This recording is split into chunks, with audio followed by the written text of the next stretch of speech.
매일 성경 묵상 나눔입니다. 5월 7일 화요일입니다. 오늘 묵상하는 본문은 사도행전 4장 1절에서 12절입니다.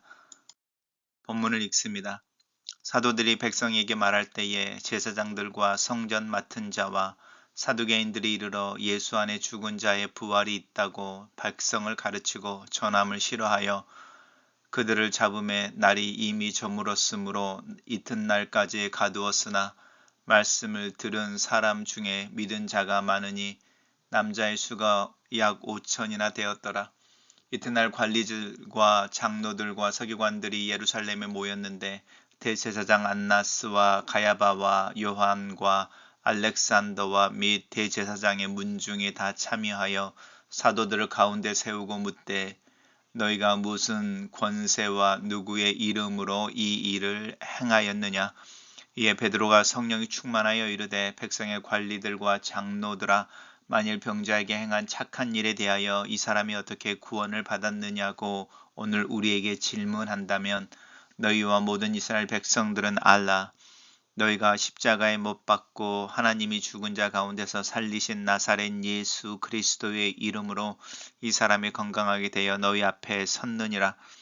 이 예수는 너희 건축자들의 버린 돌로서 집 모퉁이의 머릿돌이 되었느니라. 다른 이로서는 구원을 받을 수 없나니 천하 사람 중에 구원을 받을 만한 다른 이름을 우리에게 주신 일이 없음이라 하였더라. 오늘의 본문은 안진병자 나면서부터 안진병자였던 이를 고친 그 일로 인하여 복음이 전파되어지고 또 그 복음 전파되어지는 걸 시기하여 사도들을 붙잡아 재판할 때에 베드로가 담대하게 예수 그리스도 외에 구원을 얻을 만한 다른 이름이 없음을 선포하고 있는 내용입니다. 사도들이 백성들에게 말할 때라고 하는 것은 우리가 어제 읽었던 묵상했던 본문입니다. 나면서 안진뱅이였던 그래서 성전 미문 앞에 앉아 구걸하던 안진뱅이를 베드로가 예수 그리스도의 이름으로 일으켜 세우고 그걸로 인하여 사람들이 놀랄 때에 베드로가 너희가 무지 중에 알지 못함으로 십자가에 못 박혀 이제 죽게 했던 그 예수를 하나님께서 살리시고 그리스도 주님으로 드러내셨다라고 하는 부분입니다. 그렇게 할 때에 그날에 믿는 자가 남자들 숫자만 한 5천 명이 되어졌다라고 그 설교의 결과에 대해서 이야기하고 있습니다. 이렇게 할 때에 이제 제사장과 성전 맡은 자와 사두개인들이라고 하는 이스라엘의 예루살렘의 특별히 종교 지도자들이 제자들을 붙잡습니다. 체포하는 가장 큰 이유는 백성들을 가르치고 전함을 싫어하는데 어떤 것을 가르치고 어떤 것을 전했냐면 예수 그리스도께서 죽은 자 가운데서 부활하셨다는 것을 가르치는 것을 싫어했다라고 하는데 특별히 제사장과 성전 맡은 자들과 사두개인이라고 할 때 이 사두개인들이 예수 그리스도의 부활을 인정하지 않는 사람들이었습니다.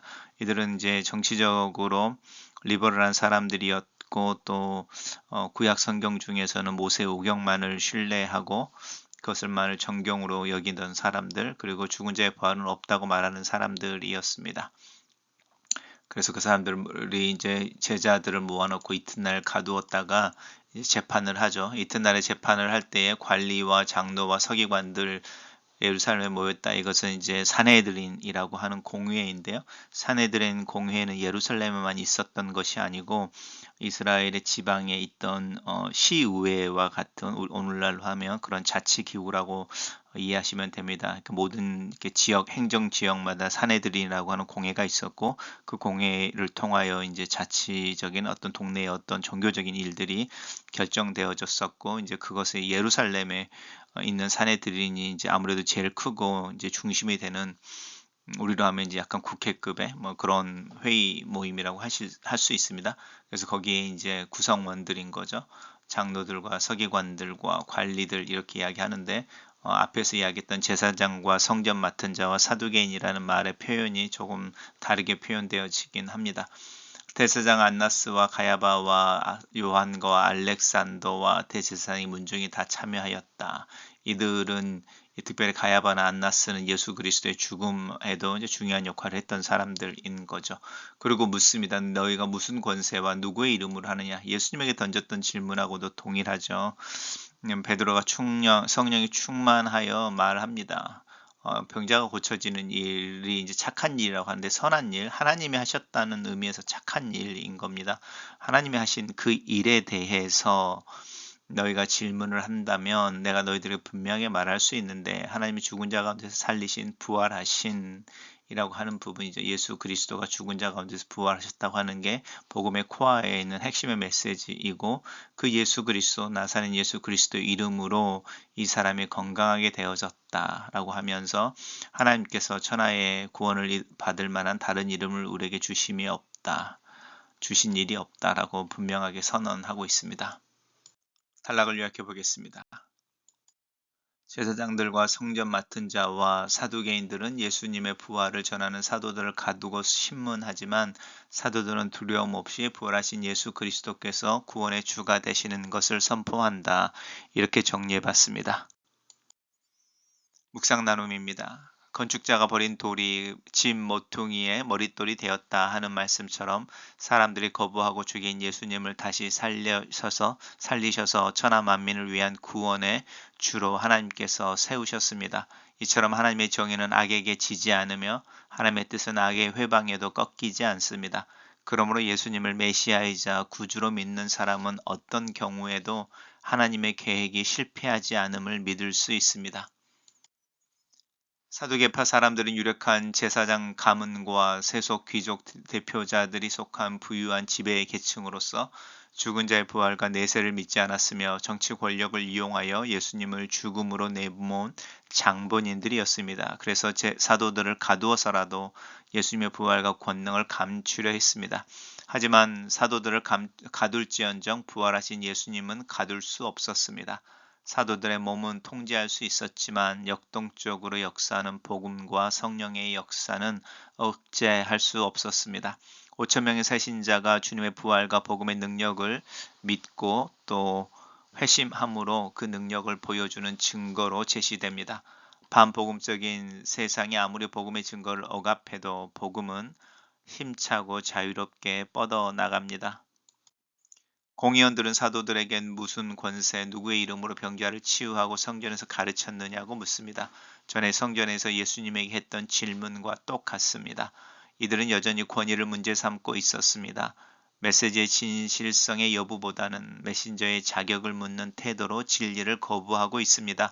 참말이면 어린아이의 말에라도 귀를 기울이고 마음에 새길 줄 아는 겸손함이 복음과 하나님의 진리를 발견하고 깨닫는 지름길입니다.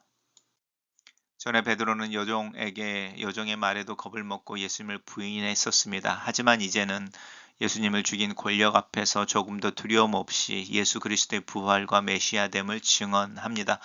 예수 그리스도의 죽음과 부활을 통해 사람들이 버린